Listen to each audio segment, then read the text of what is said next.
Assalamualaikum warahmatullahi wabarakatuh. Kami dari kelompok 1 akan mengulas mengenai kasus WorldCom dan Enron yang berkaitan dengan auditing. Adapun kelompok kami berjumlah 7.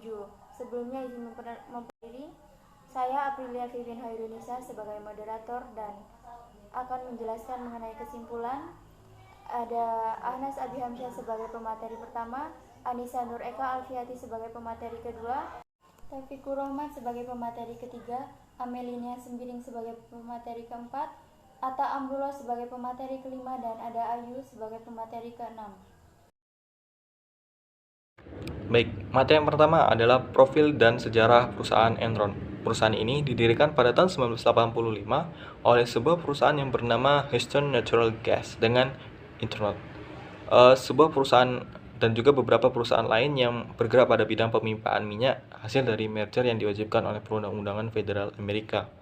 Lalu di tahun 1997, perusahaan Enron membeli sebuah perusahaan pembangkit listrik, teman-teman, yang bernama Portland General Electric Corp senilai 2 miliar US dollar.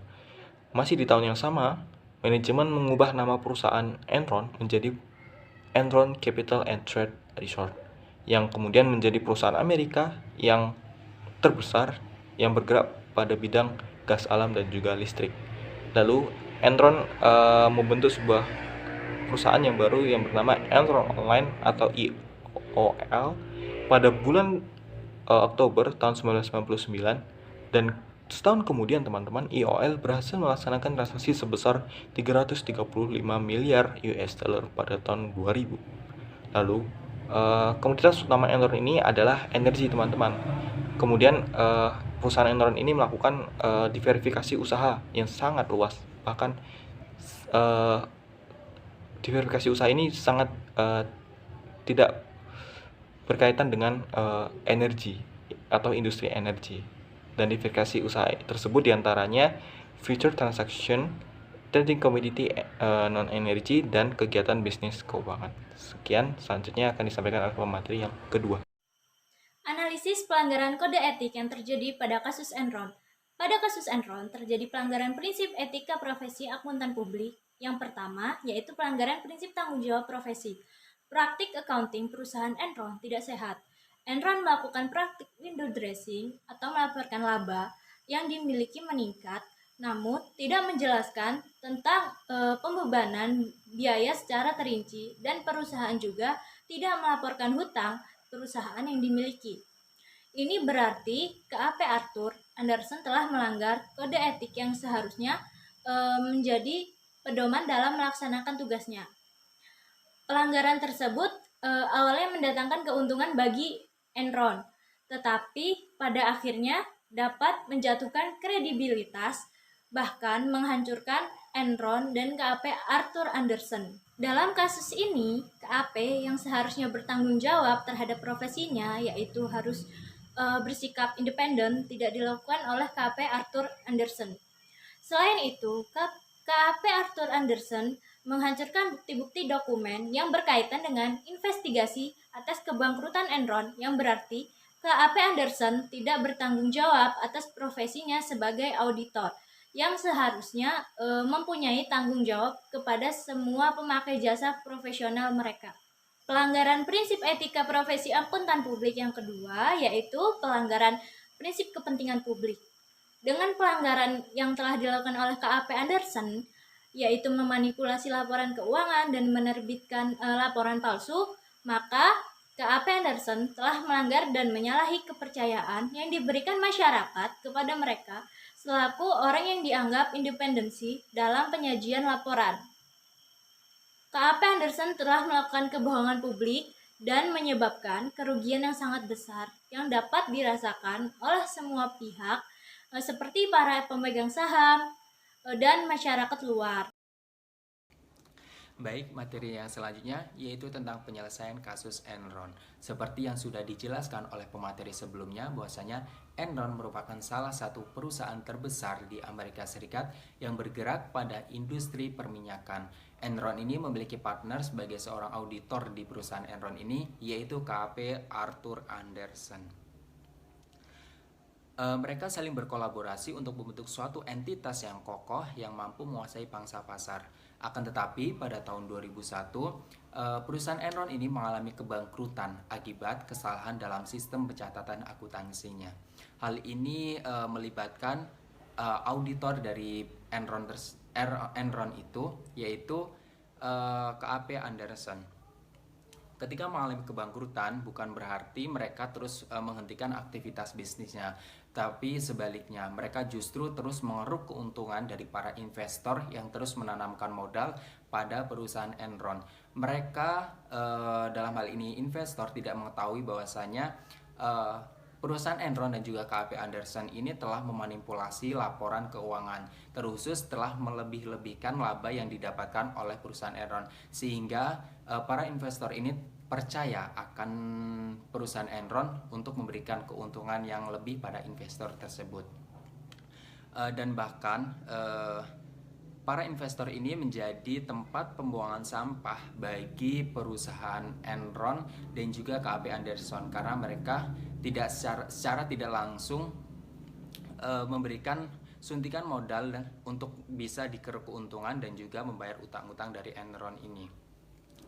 Awal kasus terbongkarnya perusahaan Enron ini berawal dari salah satu eksekutif dari perusahaan Enron, yaitu Sharon Watkins, di mana dia merasa curiga dan janggal akan laporan keuangan yang dihasilkan oleh KAP Anderson.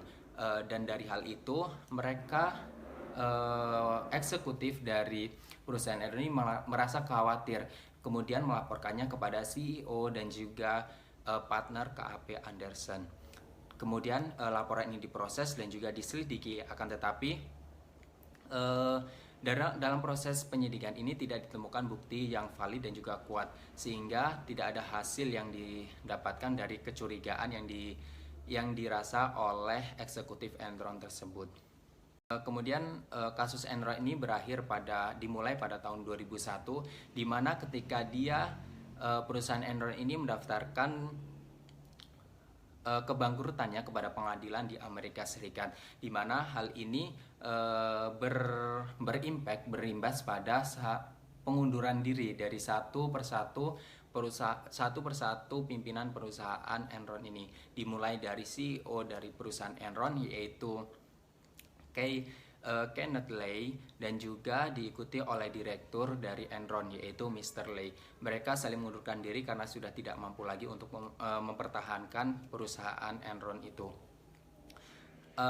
Hal ini berimbas kepada pemberhentian KAP Anderson ini sebagai seorang auditor dalam perusahaan Enron ini, sehingga mereka sudah benar-benar bangkrut.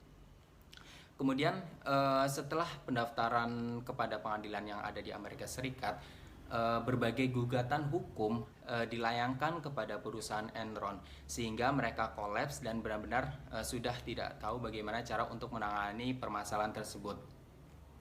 Kemudian dalam hal ini KAP Anderson bertanggung jawab dan juga memberikan tawaran untuk ganti rugi uang sebesar 750 juta dolar Amerika Serikat.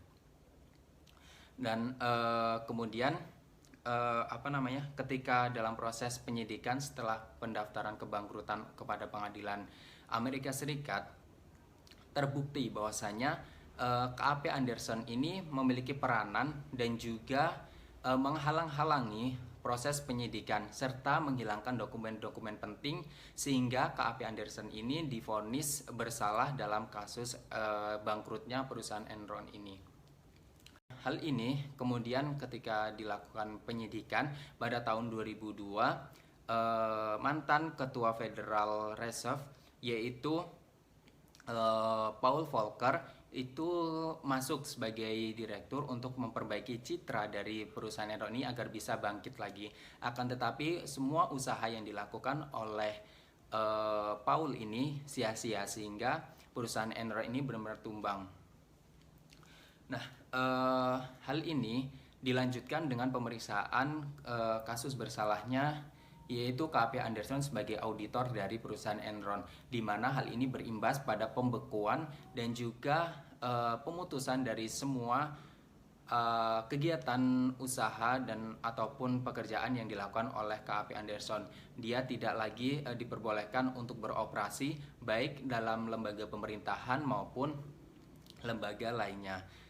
Nah, kemudian dari kasus yang sudah dipaparkan tadi, dari kasus Enron ini, Amerika Serikat itu mulai berbenah diri berkaca dari perusahaan Enron ini yang sudah terbukti bahwasanya auditor ataupun profesi akuntan ini mengalami pemudaran dari kode etik yang seharusnya dilakukan. Dari kejadian ini, pemerintah Amerika Serikat itu mengeluarkan sebuah peraturan yang mengatur tentang profesi seorang akuntan, jasa akuntan publik untuk menjadi seorang auditor, di mana peraturan ini dikenal dengan nama Sarbanes-Oxley Act, atau sebuah peraturan yang mengatur tentang kode etik dari seorang jasa dari seorang auditor ataupun akuntan publik. Nah, dari kasus Enron ini dapat dikatakan bahwasanya kode etik dari seorang profesi jasa akuntan atau auditor ini menjadi sangat penting, karena hal itu menjadi titik tolak untuk bisa melaksanakannya dengan baik untuk melakukan audit dari suatu perusahaan atau tidak.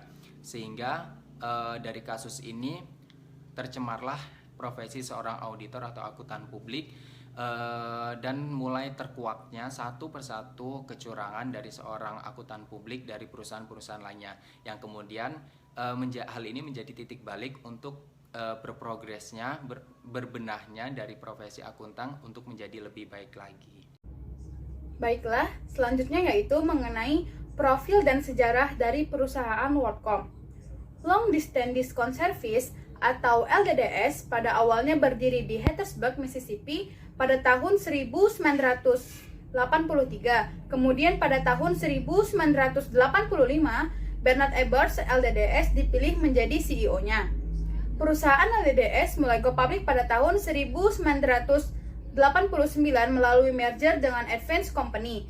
Sejak saat itu, nama perusahaan diganti menjadi LDDS WorldCom pada tahun 1995 dan kemudian diganti lagi menjadi WorldCom pada tahun 2003. WorldCom merupakan perusahaan penyedia layanan telepon jarak jauh.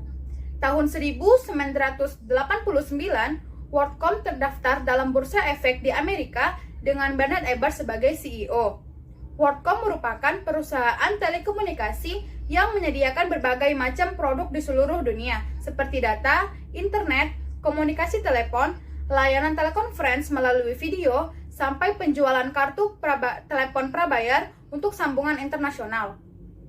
Perusahaan dengan kode saham WorldCom di Bursa Nasdaq ini telah memiliki hampir kurang lebih 80.000 pegawai yang tersebar di seluruh dunia, dan sebanyak 8.300 diantaranya adalah pegawai yang tinggal di Eropa, Timur Tengah, dan Afrika.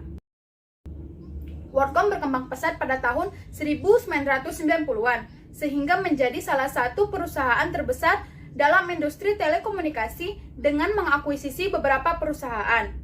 Perubahan pada peraturan industri merupakan katalis yang utama untuk pertumbuhan WorldCom. UU Telekomunikasi pada tahun 1996 memungkinkan penyedia layanan telepon jarak jauh untuk masuk ke pasar layanan telepon lokal dan jasa telekomunikasi lainnya seperti layanan internet. Seperti banyak pemain di industri telekomunikasi, WorldCom beralih akuisisi untuk memperluas pasar tersebut. Pendapatan WorldCom tumbuh dengan cepat sejak memulai akuisisi ini. Pertumbuhan perusahaan WorldCom yang paling utama didorong oleh akuisisi terhadap perusahaan-perusahaan telekomunikasi lainnya yang terjadi selama tahun 1990-an dan mencapai puncaknya dengan mengakuisisi MCI pada tahun 1998. Di antaranya perusahaan yang bergabung atau dibeli oleh WorldCom adalah Advance Communication Corp pada tahun 1992, Metro Media Communication Corp pada tahun 1993, Resurgence Communication Group pada tahun 1993, IDB Communication Group pada tahun 1994, William Technology Group pada tahun 1995, dan MVS Communication Company pada tahun 1996. Akuisisi MVS termasuk UU Net Teknologi yang telah diakuisisi oleh MVS lama sebelum merger dengan WorldCom. Pada Februari 1998, WorldCom melakukan pembelian online CompuServe yang merupakan pelopor dari perusahaan induk Blok H dan R-nya. WorldCom kemudian mempertahankan CompuServe, divisi layanan jaringan, menjual layanan online untuk Amerika Online dan menerima pembagian jaringan AOL dan ANS. Pada tanggal 10 November 1997, WorldCom dan MCI Communication mengumumkan merger senilai 37 miliar dolar untuk membentuk MCI WorldCom, sehingga hal ini menjadi merger terbesar dalam sejarah Amerika Serikat. Pada tanggal 15 September 1998, perusahaan baru MCI WorldCom mulai dibuka untuk bisnis.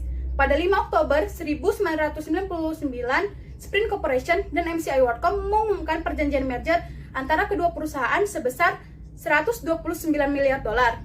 Namun pada tanggal 13 Juli 2000, Dewan Direksi dari kedua perusahaan bertindak untuk mengakhiri merger. Hal ini karena mendapat larangan dari pemerintah Amerika Serikat. Sebab perjanjian kerjasama dua perusahaan telekomunikasi besar tersebut dianggap merupakan bagian dari praktik monopoli. Kini MCI WorldCom menamai dirinya WorldCom tanpa Sprint Corp yang menjadi bagian dari perusahaan. Pada Juni 1999, dengan saham WorldCom diperdagangkan pada $64, ia menjadi milioner dan WorldCom menjadi favorit ekonomi baru. WorldCom sebagai salah satu perusahaan terbesar yang menangani lalu lintas data internet di seluruh dunia. Tahun 2001, pendapatannya meningkat hingga $392 miliar, hingga akhirnya menempatkan WorldCom pada posisi ke-42 dari 500 perusahaan lainnya menurut versi majalah Fortune. Pencapaian ini merupakan pencapaian keberhasilan terbaik yang diraih oleh WorldCom. Hal inilah yang mendasari kepercayaan publik terhadap saham WorldCom. Namun, pada saat yang bersamaan, WorldCom terbebani hutang mencapai kurang lebih 30 miliar dolar Amerika Serikat. Sini ada analisis pelanggaran etika WorldCom. Mungkin saja pelanggaran tersebut awalnya menguntungkan ya bagi WorldCom, tetapi akhirnya menjatuhkan kredibilitas perusahaan. Dalam kasus ini KAP harus bersikap independen ya, karena kasus ini diketahui juga terjadinya perilaku manipulasi laporan keuangan dengan mencatat keuntungan padahal perusahaan sedang mengalami kerugian. Manipulasi keuntungan disebabkan oleh keinginan perusahaan itu sendiri agar saham tetap diminati oleh investor. Ini merupakan salah satu contoh kasus pelanggaran etika profesi auditor yang terjadi di Amerika Serikat, sebuah negara yang memiliki perangkat undang-undang bisnis dan pasar modal yang lebih lengkap. Hal ini terjadi akibat keegoisan satu pihak terhadap pihak lain. Dalam hal ini, pihak-pihak yang selama ini diuntungkan atas penipuan laporan keuntungan terhadap pihak yang telah tertipu.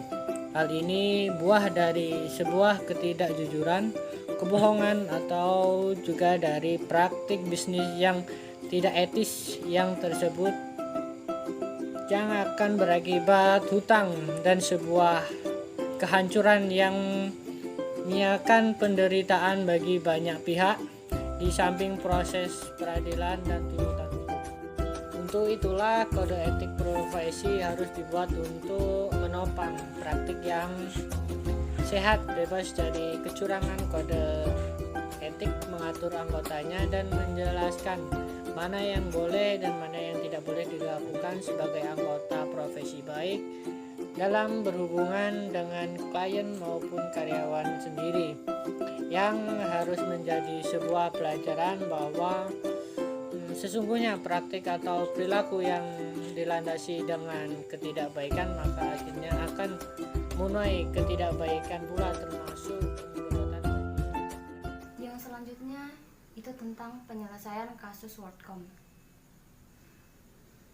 Skandal akuntansi yang terjadi di perusahaan ini dimulai sejak pertengahan tahun 1999 dan berlanjut hingga bulan Mei tahun 2002. Di bawah kekuasaan Bernard Ebbers sebagai CEO, Scott Sullivan sebagai CFO, David Meyer sebagai pengawas, dan Buford Budi sebagai Direktur Jenderal Akuntansi. Mereka memanipulasi laporan akuntansi keuangan perusahaan, yang dimana mereka membuat laporan akuntansi palsu untuk menutupi pendapatan WorldCom yang pada hakikatnya mengalami penurunan dengan cara membuat gambar pertumbuhan keuangan dan profitabilitas palsu untuk menopang harga saham WorldCom di pasar saham. Penipuan ini dilakukan dengan dua cara. Yang pertama, underreporting line cost, biaya interkoneksi dengan perusahaan telekomunikasi lainnya, dengan memanfaatkan biaya pada neraca di luar fakta pengeluaran mereka. Yang kemudian kedua, dengan menggelembungkan pendapatan dengan cara memasukkan catatan akuntansi palsu dari alokasi dana perusahaan yang belum diisi. Dan di tahun 2002, sebuah tim audit internal WorldCom bekerja secara rahasia menyelidiki dan menggali informasi dana perusahaan yang hilang sebesar 3,8 miliar, dan pada akhirnya dana perusahaan tersebut telah diselewengkan oleh CEO dan rekan kerjanya untuk memperkaya diri di luar dari standar pendapatan seharusnya. Setelah mengetahui hal itu, CFO Scott Sullivan ini dipanggil dan dipecat. David Merz melakukan pengunduran diri. Dan di tahun 2001, sebelumnya itu, Arthur Andersen dan Securities and Exchange Commission atau SEC meluncurkan sebuah investigasi melakukan masalah ini. Pada akhir tahun 2003, diperkirakan bahwa total aset perusahaan itu telah diselewengkan oleh CEO mereka sekitar 11 miliar US dollar. Dan akibat masalah besar yang dilakukannya itu, pada tahun 2005, Bernard Ebbers ini dinyatakan bersalah dari semua tuduhan karena telah terbukti melakukan kecurangan, konspirasi, dan pengajuan dokumen palsu dengan regulator, semua terkait dengan skandal akuntansi 11 miliar US dollar di perusahaan telekomunikasi yang dia dirikan. Dan dia dijatuhi hukuman 25 tahun penjara. Pejabat WorldCom lainnya seperti mantan CFO Scott Sullivan dituntut dengan hukuman pidana untuk tuduhan penipuan sekuritas, konspirasi, dan pengajuan laporan palsu. Dan pejabat lainnya itu mantan direktur akuntansi yang lainnya itu mengaku bersalah atas penipuan yang mereka lakukan. Dan pada akhirnya pada tanggal 13 Juli 2005, Bernard Ebbers ini menerima hukuman di penjara. Dan saat vonis dijatuhkan, dia itu berusia 63 tahun, dan pada 2006 Ebbers menyerahkan diri ke biro penjara di Oakdale, Louisiana, Federal Lembaga Permasyarakatan Oakdale untuk menjalani hukuman tersebut. Dari ulasan teman-teman sebelumnya, dapat kita simpulkan bahwa Enron dan WorldCom sama-sama terbentuk karena proses merger beberapa perusahaan di Amerika Serikat. Keduanya menjadi perusahaan terbesar di masing-masing bidangnya. Di tahun 1997, Enron membeli perusahaan pembangkit listrik Portland General Electric Corp senilai 2 miliar dolar. Masih di tahun yang sama, manajemen mengubah nama perusahaan Enron Capital and Trade Research, yang menjadi perusahaan terbesar dengan komoditas utamanya adalah gas alam dan listrik. Enron kemudian membentuk Enron Online atau EOL pada bulan Oktober 1999. Dalam waktu sekejap, EOL berhasil melaksanakan sebesar 335 miliar dolar pada tahun 2000. Sedangkan WorldCom merupakan perusahaan penyedia layanan telepon jarak jauh. Tahun 1989, WorldCom terdaftar dalam bursa efek di Amerika dengan Bernard Ebbers sebagai CEO. Pertumbuhan perusahaan WorldCom yang paling utama didorong oleh akuisisi terhadap perusahaan-perusahaan telekomunikasi lainnya yang terjadi selama tahun 1990. Pada Juni 1999, dengan saham WorldCom diperdagangkan pada 64 dolar, ia menjadi miliuner dan WorldCom menjadi favorit ekonomi baru. WorldCom sebagai salah satu perusahaan terbesar yang menangani lalu lintas data internet di seluruh dunia, tahun 2001 pendapatannya meningkat hingga 392 miliar dolar, hingga akhirnya menempatkan WorldCom pada posisi ke-42 dari 500 perusahaan lainnya, menurut versi majalah Fortune. Pencapaian ini merupakan keberhasilan terbaik yang diraih WorldCom.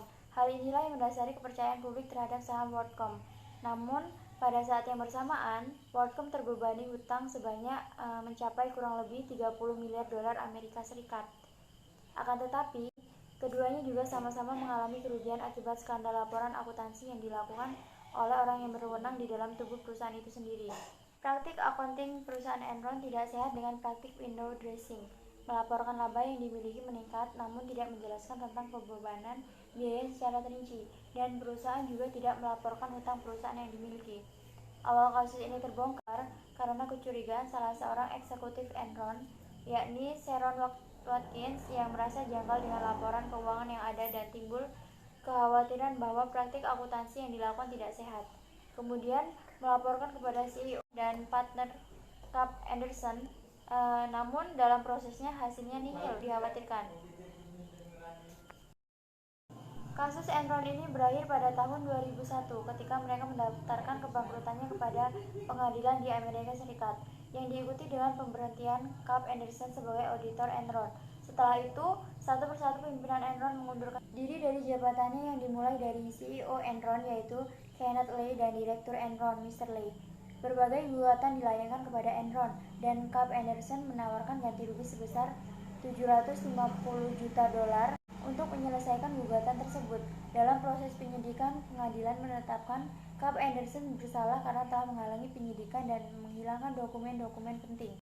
Sedangkan WorldCom menemukan jawabannya bahwa dana perusahaan telah diselewengkan oleh CEO dan rekan-rekan kerjanya untuk memperkaya diri mereka sendiri di luar standar pendapatan seharusnya. Setelah mengetahui hal itu, CFO Scott Sullivan dipanggil dan dipecat, sedangkan David Mayer segera mengundurkan diri. Kemudian pada tahun 2001, Arthur Andersen dan US Securities and Exchange Commission meluncurkan sebuah investigasi masalah ini pada tanggal CEO mereka sekitar $11 miliar. Sekian ulasan dari kelompok 1. Kurang dan lebihnya kami mohon maaf. Semoga bermanfaat. Wassalamualaikum warahmatullahi wabarakatuh.